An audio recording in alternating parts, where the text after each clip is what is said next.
Now, nothing clears the mind and revives the soul quite like a trek through the backcountry. And on this particular hike, I have here on my hip a blade that you guys recommended. You were like, dude, this thing flies under the radar. You got to get your hands on one. High value, high performing tool. So I recently went out and bought myself this blade right here. And I've been hiking with it today on my hip. Just hear this. Oh, ooh, yeah, baby. I feel good. I feel good. Ba-na-na-na-na-na. And right here I have the Off-Grid Knives Backcountry V2. I'm assuming version 2 is what that stands for.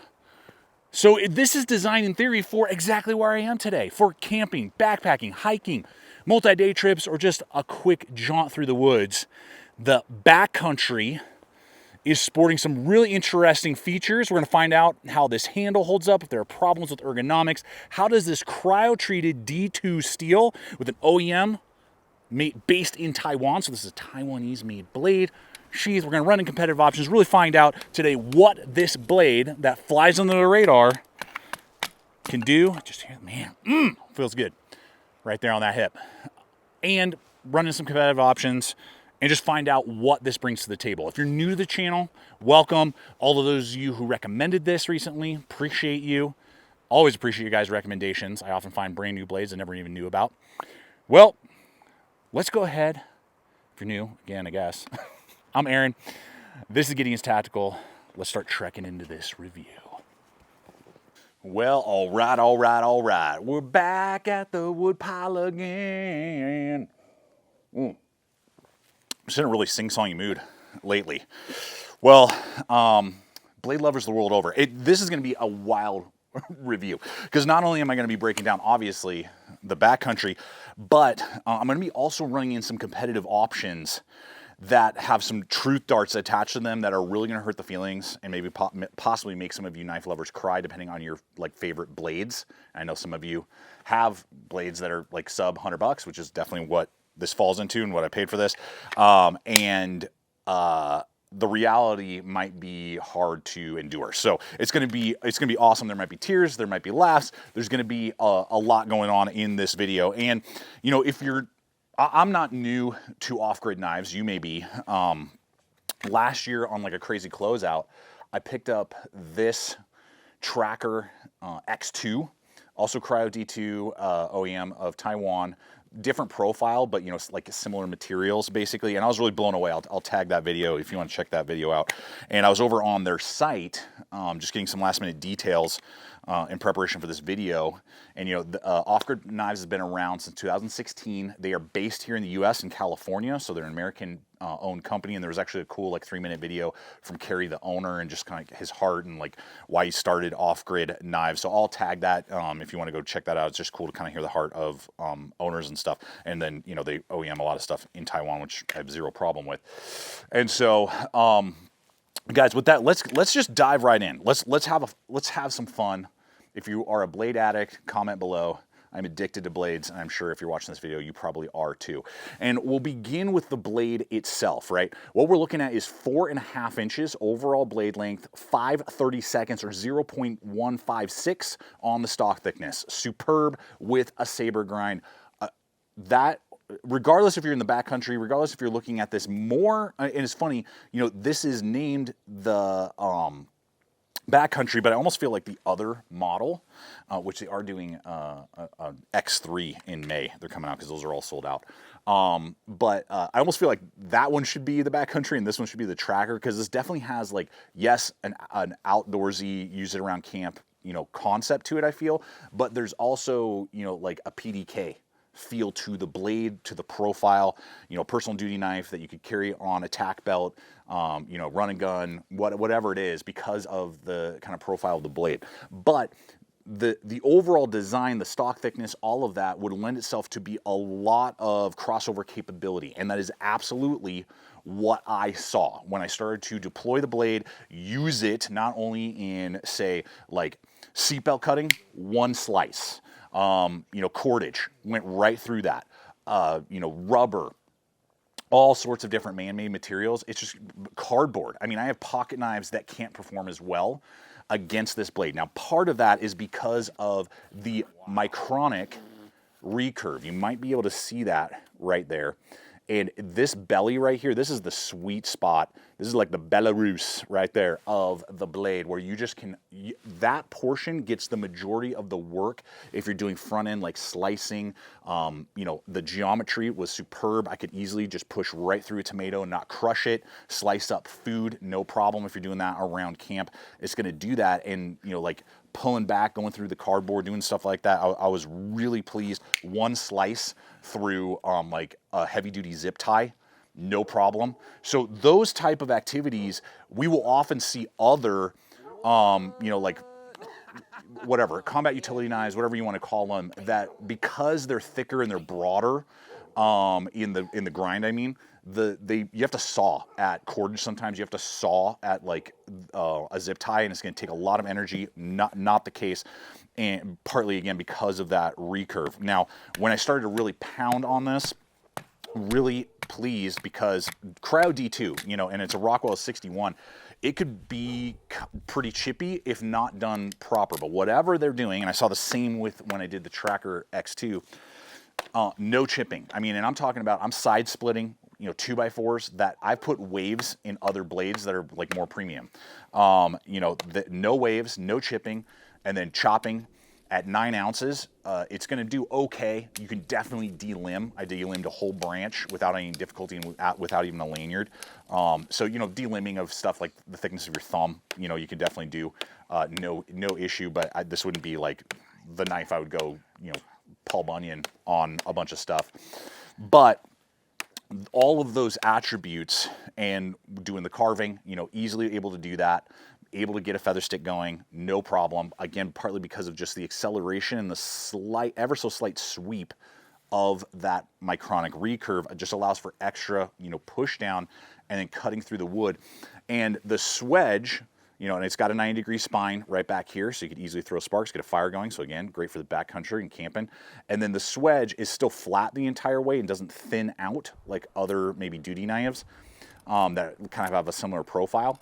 So even, I mean, a fully broad spine would be easier, but I could put my thumb up there right over the belly and then get a notch done, you know, if I need to. So, I mean, it's definitely like a jack of all trades blade. There are, you know, dedicated bushcraft knives that'll be easier to manipulate the blade. And then there are dedicated like utility combat knives that, you know, aren't going to quite slice as well as this. And finally, which was really nice to see, is the piercing tip. You know, D2 can be brittle. So I was really nervous because it's got a pretty good precise tip there for carving, you know, slicing through something. But it handled the 5-strike 2x4 with prying on side to side with flying colors. No snapping, no breaking, and no bending. So all of those to say, finally, after all of the testing and batoning and stuff that I did, went right through the paper without any sort of snagging, you know, chips, things like that. I don't really care for paper tests, but I just wanted to do it for this particular video, and it showed that there's no, you know, issues on the edge itself, which I'm really happy with. So you may be sitting there, okay, well, you know, I hate resharpening recurves, or that can be a headache. So I wanted to see for myself, even though I didn't really need it, just with my work sharp, you know, field sharpener, is it easy to engage the entire edge, or is the recurve too aggressive? I easily was able on the diamond stone, so if you did mar it up enough that you needed the diamond stone, I mean, a good ceramic run and a strop every once in a while should be all that you need, unless you really, you know, hit a rock, hit a knot that's super wild or something like that. But I never had a gap or missing the edge on the work sharp. So I would argue that it would not be difficult at all to maintain and hone this edge in the field if you needed to. Now I'm about to release a major truth dart that is going to leave some of you weeping and gnashing your teeth, especially if you like the Gerber STRONGARM. But before we do that, I do want to invite you to like and subscribe. Make sure to hit the bell icon if you're new to the channel, and check back every week, because I put up 1 to 2 videos minimum every single week breaking down gear and equipment. And I want to bounce back to the high country, the backcountry, for a quick message from today's sponsor. And as we're exploring all the pros and cons of this piece of gear, I can tell you there's one piece of equipment that keeps earning a place in my systems, and it's my Zoleo satellite communicator. Now, I can go down the list on all the different specs and capabilities, but ultimately, why it keeps earning a place, why do I keep taking it, is because of its standalone capability. The fact that it has up to 200 hours of battery life, and my smartphone is not going to go anywhere near that. That it is water resistant, shock resistant, isn't as temperamental with different temperature swings, things like that, allowing me to then carry it on the exterior of a pack, tuck away my cell phone when I'm doing things that I would never want my phone, to be exposed to, my $1,000 phone. This allows me to, with a push of a button, hit the SOS, send out my GPS coordinates, and I can Bluetooth my phone to it and start communicating with first responders, letting them know the situation. And I can do so much more, including messaging my wife when there's no cell phone coverage, just to let her know I'm doing okay and check in and see how the boys are doing and make sure there's nothing that requires my immediate attention. And with its shareability feature, I can untether it from my phone, give it to my loved ones, friends and family. They can go on their own adventures. As soon as they're back, I just tether my phone back to it, and I'm ready to rock and roll. So I'm going to have a link popping up as well as in the description box below where you can start exploring all the different capabilities and features that this Zoleo device offers, because this is just the tip of the iceberg, as well as exploring different subscription plans that can easily fit into any budget so that you guys can stay connected and have just extra peace of mind when you go out exploring on all of your adventures. Now here's the real gut punch. The Gerber StrongArm is an amazing tool in its own right.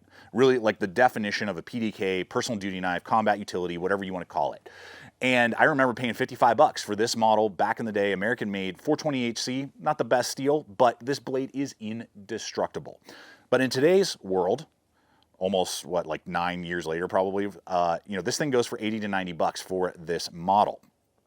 And when we're talking about knife work, not crowbar work, this is an amazing crowbar, and tough as nails, but actual knife work, regardless if I'm in the backcountry or I'm cutting through zip ties, man-made material, piercing, you name it, having used both of these blades, having paid for both of these blades, this guy right here, all day, I would take over this. If you threw this on the table and you're like, hey, we're going to go for a backpacking trip, boom. For the blade, and we're going to talk about handle ergonomics, maybe that's not the case. I'm just telling you from the blade, because they both have the same height of grind at, 3/4 of an inch, high grind. The difference is that this is 3/16 and this is 5/32. And with the slight recurve, the edge geometry is not even close. This is going to slice through with one cut where this has to saw so much more frequently. The piercing tip is actually going to penetrate better than this tip is going to penetrate because it's broader. Now again, stronger tip, but you're not going to get as deep a pierce. And the very, I don't know what we want to call it, pinnacle of the swedge back here is not fun to put your thumb on. This is flat enough, I can still get some pressure better than this, and the Cryo D2 is going to have way better edge retention than what you're going to get on this 420 HC. Now, we're going to find out, ergonomics, we're going to talk about sheath stuff, all that, whatever, but I wanted to throw that out there, that for those of you who kind of use your Gerber StrongArm, and I know there are thousands of you that do, for just kind of like a do-everything tool, having now used this and having used this and the geometry and the edges and, like the swedging and all that stuff, 90-degree spine, for actually probably a little bit less, this thing is going to severely outperform it on the blade portion in all knife applications. Not crowbar. I am not saying it's going to be tougher and more durable than the StrongArm as a crowbar, but in every other application. Now, let's go ahead and get to this Kydex sheath. I got to get to this Kydex sheath here. Pancake design. This is the Coyote with like a Tynite coating on it that's wearing extremely well. You can get a blackout version if black is your jam. Now, as you heard earlier, I mean, just amazing. That's the lanyard. There's no rattle, phenomenal tension, great executed thumb ramp. These are blade tech lock compatible drainage hole. I mean, that's going to ride all day, baby. You could easily put a blade tech lock on there, run it on your shoulder if you're hiking with it, whatever. Ambidextrous, you can unscrew the pallet back here, swap it right or left. You do have the nylon strap with a button that you can slide it over your belt, no problem. I ran this gunslinger style on my belt for my entire hike. Never even felt it, didn't even know it was there. So what's kind of odd, doesn't mean it's perfect. And I'm nitpicking here, but it's just something that I noticed. The seaming and stitching all over the place on this nylon strap is not as good as my original. So maybe it was like the end of the day, maybe the machine like got wonky, but some of the seaming I can tell is like just not sewn quite as well as the X2. Not the end of the world, you know, can easily replace that. I've heard that their customer service is excellent, so I might reach out to them, just see if I can get like an extra webbing piece back here, or just, you know, another sheath. Now, this is the other thing. It's kind of more of just like a critique, is these two holes, because they do a screw to attach the nylon, are not blade lock compatible. They're too narrow. Now, I could unscrew that and put some molly tabs and run those on there, no problem. But if I wanted to, which I think would be genius, so I would love to see them just space these out enough to get a Blade Tech lock, and you could replace that and put a Blade Tech lock on that drop right there. That would be a sick thing. And the same is true on this tracker. You know, it'd be great for them to space that to match up with the holes there. So overall, phenomenal sheath. There's a little bit of the webbing that, at least on one of my two models, wasn't perfect. But other than that, the Kydex itself, I can easily, you know, just throw a Blade Tech lock. That's one of the best Kydex sheaths you're gonna find in a taco layout. Now to the part that I think is either gonna make or break the design for you, and it's the ergonomics. This handle, there's so much scalloping and business going on. I mean, this is like scallop potatoed in every single way. So there's a lot to break down. So G10 handles, black or tan currently. We got 3 Torx screws that have a cool kind of like, I don't know, cut-ins there. I don't know how they did it, like stippling on the screw. It just looks cool. I mean, very sick. I will say, for me personally, I do not prefer Torx screws. I prefer Allen's on my handles. Not the end of the world, but that's just a preference thing for me, and it's good that they have 3. Haven't had any shifting, moving whatsoever. Now, the handle from bird beak to guard, which is exactly what you're looking for, and I have about 3 1/4 inch large size hands, knuckle to knuckle span. Check that out right there. Whammo blammo. Tons of real estate. It's going to be 0.75, so good girth right there, and over an inch high right there on the scales. So all of those dimensions really work well. And let's talk about like aggression first. Aggressive use. You want to have the knife in your hand and you're doing hard cuts. You're going through the cordage, you're pushing down and bearing down on it through man-made materials, you know, quick cuts. We're not talking about the bushcraft side first. This definitely has what you're looking for, because there is scalloping all around. They're not sharp anywhere, but gives you great traction. And it's different because it's concaved versus protruding. If it was, you know, we just looked at the SOG Seal XR. Those are sharp diamond points that raise up. These concave down, and so it just feels different in a good way. It fits the hand a lot better. The shoulders are all rounded and scalloped right there, so when you are bearing down, there's no hot spot. It feels really good because that's where all your pressure is going when you're push cutting, and they didn't jimp it all out or anything like that. The jimping that they do have is back here on that little thumb ramp, and it's blocky, it's not sharp. So if I am gripping like this, it's not creating a hot spot. When I do just normal hammer grip, good, and then I have that unjimped portion right there with that, where that 90 is, where I can really get over the blade if I'm doing a push cut. So all of that, and it's gonna lock me into place for a pierce. If I'm stabbing and I'm piercing, that flare right there that you'd maybe see like on a dagger, again, kind of reminds us of that strong arm. It's going to really lock you into place. So you're not going to accidentally slide up, but they left all the jimping, you know, no jimping down here, where you might be squeezing the neck when you're indexing and doing those type of things. And it's a broad neck, you know, it doesn't thin way out and then you feel like you're holding onto a pencil. You really got a lot of good girth right there. Then you have a hit of jimping right there, right where your thumb would go, and it contours very nicely. Bam, to really give you that reverse ice pick grip that you would want. We got that lanyard hole, the slight just curvature really keeps you into place. I was able to delimb that branch without a lanyard. I think a pinky lanyard, if you do think you're gonna be doing a lot of whacking and, you know, wood shaping, would be ideal. That's what I would do, is just do the little pinky lanyard right there, and whoosh, ooh la la, you know, and get to work. Okay.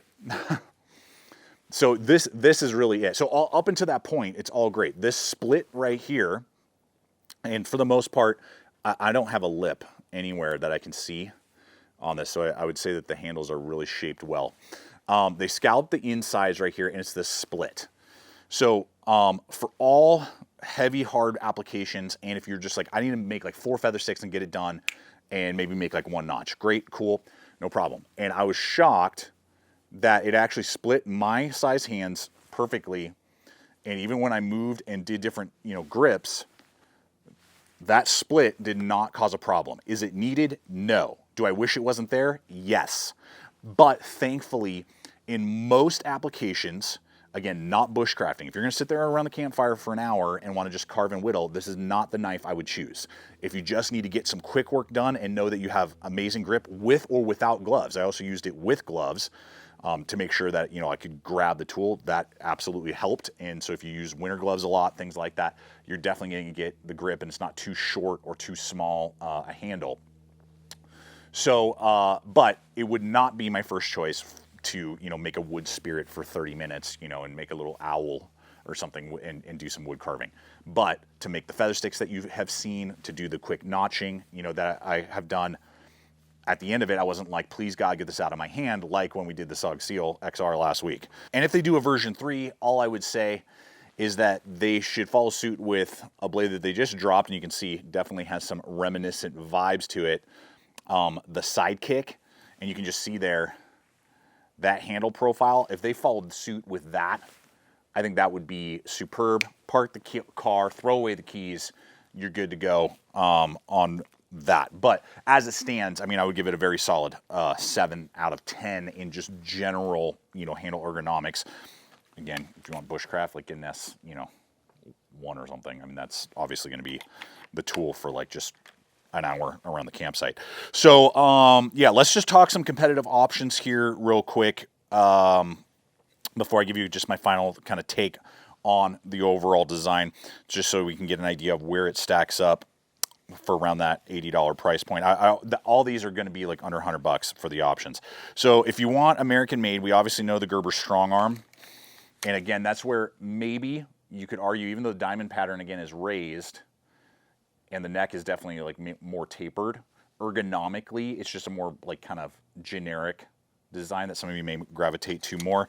I definitely, for general utility, I way prefer the sheath on the Backcountry. This is such a better just like belt carry, general carry than this thing. You always got to mod it and do all sorts of crazy stuff. It's great if you're putting on LBE system, but outside of that, not my fave in that regard. And don't get me wrong, I mean, I love the Gerber STRONGARM, but it's just like in this day and age, I know the Magna Cut version's coming out. I'm definitely going to test that out. But let's see here. For a very competitive option, not reviewed yet. I reviewed its big brother, but this is the CABELAS belt knife, and this is like a Bass Pro CABELAS collaboration. It's their own brand. It's 5160. I believe they're doing 58 to 60 on the HRC. This one I paid $90 for. Micarta, a complete recurve. You're seeing about the same size, maybe even slightly larger. Taco design, good quality sheath as well, with a belt clip. It's not ambi, so you would have to take the belt clip off and then do something else. It's got like a 360-degree belt clip. But for like $90, I mean, American made in that 5160, great steel choice. The issue for me with this particular model, and I can't remember stock thickness. No, it's thicker. That's got to be 3/16. So not only is it not quite as slicey, but because of the huge recurve, I was just having a lot of trouble in certain environments with it, and it just isn't going to perform like this. And because it has a much less crazy recurve, this is going to be easier to resharpen, and will still probably hold its edge longer, maybe not be quite as tough, but a little simpler handle. No contouring, is flat as mess. I mean, it reminds me of an Ontario handle right there. So it's okay. The big brother to that, the chopper, is way better, in my opinion. But if you're looking for something maybe just a little simpler and you like American made, that is definitely a viable option. And then, obviously, whenever the Tracker 3 comes out, that we'll see what that profile looks like. But that's kind of more of a not generic, but you know what I mean, like simplistic, where this definitely has like swedging and all the different cut-ins and jimp and stuff like that. So as it stands, guys, this is one of the best, in my opinion, $80 I've spent in quite a while. It's definitely going to be on the list for different head-to-heads in the future. And if you're looking for just kind of a general do everything knife, great for like a go bag, you know, bug out bag scenario, that type of thing. I think that it would be like ideal size, weight, and crossover capable. Yes, I can get woods working done, clean a fish if I need to, do that type of stuff, but I can also, you know, do heavy duty utility and last ditch life and death type of stuff if I had to. So that's me. That's my mileage on the Backcountry V2 from Off Grid Knives. Leave a comment below what you think of Off Grid Knives if you own one. What do you think about this particular design overall? Always appreciate you guys giving me heads up on, you know, blades and designs. Without you guys, I wouldn't have even known really probably about that particular model. So appreciate you guys so much. Check out the other videos. Subscribe if you haven't. And until next time, always remember to stay equipped, stay prepared, and I'll see you out there.